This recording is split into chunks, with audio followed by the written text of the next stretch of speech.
आज की press conference का जो मुद्दा है, जैसे मैं समझता हूँ हिंदुस्तान के विदेशों में भी ये सब लोग जानते हैं कि सिखों के जो रिलीजियस राइट्स क्या हैं, क्या क्या चीज़ वो पहन सकते हैं।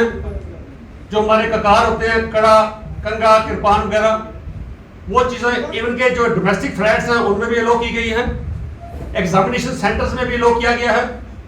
कई बार कंट्रोवर्सीज क्रिएट हुई, फिर दिल्ली सिख गुरुद्वारा मैनेजमेंट कमेटी 2018 में हाईकोर्ट में गए। हाईकोर्ट ने भी कहा, वहां की रिक्रूटिंग एजेंसी को दिल्ली को फटकार लगाई कि ये सिखों के आर्टिकल ऑफ फेथ हैं, आप इन्हें रिमूव नहीं कर सकते।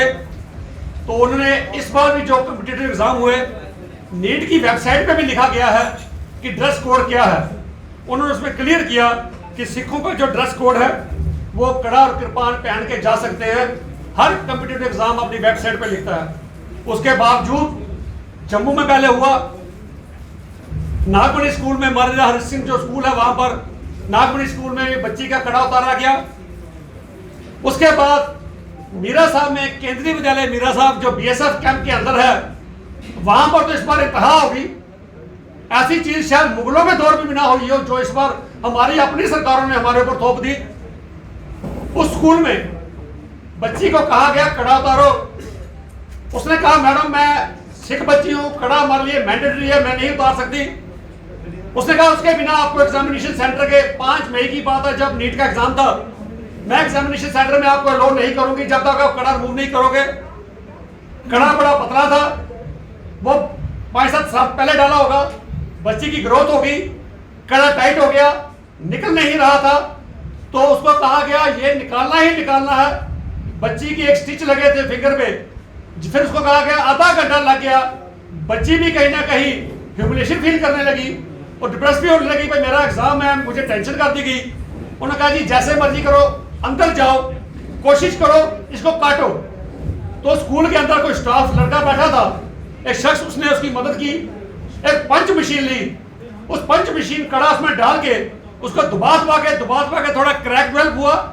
उसके बाद उसको तोड़ा गया।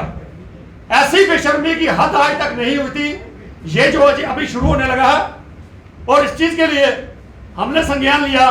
वो परिवार गाड़ीगढ़ का है, उसके पेरेंट्स पुंछ में थे। जब वो आए फिर हमने ये एक एफआईआर नंबर 142 ये सतवारी पुलिस स्टेशन में लगी। और मैं धन्यवाद देना चाहूंगा एसपी साहब श्री अजय जी का कि जब पहले उनको इस चीजों के बारे में कुछ ज्यादा इल्म नहीं था, जब मैंने बताया जी ये नीट की वेबसाइट पे लिखा है ये मैंडेटरी है सिख बच्चों के लिए, उसको अलाउ किया जाएगा, तो नेक्स्ट डे उन्होंने खुद मुझे कॉल करके बुलाया, कहने लगे आप आ जाइए। एसएचओ को बुला लिया, उन्होंने इमीडिएटली इसको कहा इमीडिएटली एफआईआर लॉन्च करो। तो ये 142 एफआईआर एसएचओ पुलिस स्टेशन सतवारी में लॉन्च की गई। और मैं उन अफसर्स को ये कहूंगा कि सिर्फ एफआईआर लॉन्च करना ही सोल्यूशन नहीं है, इसकी प्रॉपर तहकीकात हो। आईओ भी रिक्रूट किया गया, IO Harjinder Singh, sub inspector Gadigarh police post का, बड़ा काबिल अफसर है, छोटी सी उम्र में बड़ा अच्छे काम उसने किए, उसको इसकी आईओ बनाया गया है। और मैं एसपी साहब की कहूंगा आप मॉनिटर करते रहिए कि इन्वेस्टिगेशन अकाउंटेबिलिटी जरूर फिक्स करें, क्योंकि ये बार बार चीजें हमारे साथ दोहराई जा रही हैं। और मैं अपने लोगों से भी आप अपील करूंगा कि मैं अपने सिख बच्चों को ये कहना चाहता हूं कि उनको कहीं ये ना लगे कि अगर आपकी ह्यूमिलेशन हुई है, हम फील करते हैं कि ऐसी ह्यूमिलेशन नहीं होनी चाहिए। अगर हम आप बोलेंगे नहीं, हमारे बच्चे आने वाले दिनों में कड़ा पहनने से इनकार कर देंगे। हमारे वाले बच्चे अमृतपान नहीं करेंगे क्योंकि वो महसूस करेंगे कि अगर हम एग्जामिनेशन सेंटर में जाते हैं, 500 बच्चों को अंदर जाने दिया जाता है, हमें हमारे रिलीजियस बेस पे, हमारे आर्टिकल ऑफ सिख फेस पे, इस बेस पे ह्यूमिलेट करने के लिए साइड पर निकाल दिया जाता है, तो ये ह्यूमिलेशन बच्चे बर्दाश्त नहीं करते।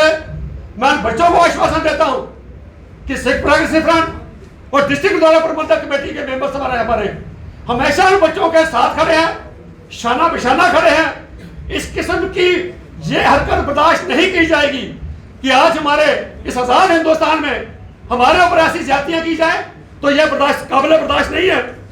तो इसके लिए मैं अपने लोगों को भी, खासकर उन परिवारों को यह कहना चाहता हूं जिनके बच्चों के कार उतारे गए, कड़ा उतारा गया, कृपान उतारी गई, लेकिन वो कहीं ना कहीं आगे नहीं आते, वो कहीं ना कहीं हेसिटेशन फील करते हैं।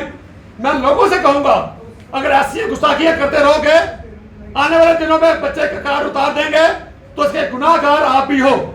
आने वाली जनरेशन हमें कभी माफ नहीं करेगी कि अगर आज हम उनको डिफेंड नहीं करेंगे। हमारे दुष्यंत कुमार जी का एक बड़ा अदीब शायर है इसका, कहते असूलों पे अगर आँच आए तो टकराना जरूरी है। असूलों पे अगर आँच आए तो टकराना जरूरी है। जो जिंदा हो अगर तो जिंदा नजर आना जरूरी है। मैं समझता हूं अणख की जो गुड़ती जिसे कहते हैं, अणख और गैरत की जो गुड़ती हमारे छोटे साहबजादों ने 7 साल 9 सालों में हमें दी थी, आज हम उससे कहीं दूर जाते जा रहे हैं। आज हम छोटे छोटे अपने इंटरेस्ट के लिए इन चीजों को भुलाने की कोशिश करते हैं। मैं लोगों से कहूंगा, अपनी संगत से कहूंगा, ऐसी इन चीजों को लाइटली मत लीजिए, नहीं तो आने वाले दिनों में, आने वाले समय में ये चीजें और भयानक हो सकती हैं। कड़े उतारे हैं, किरपान उतारिए, नहीं बोलोगे ये आपकी दस्तार भी उतारेंगे।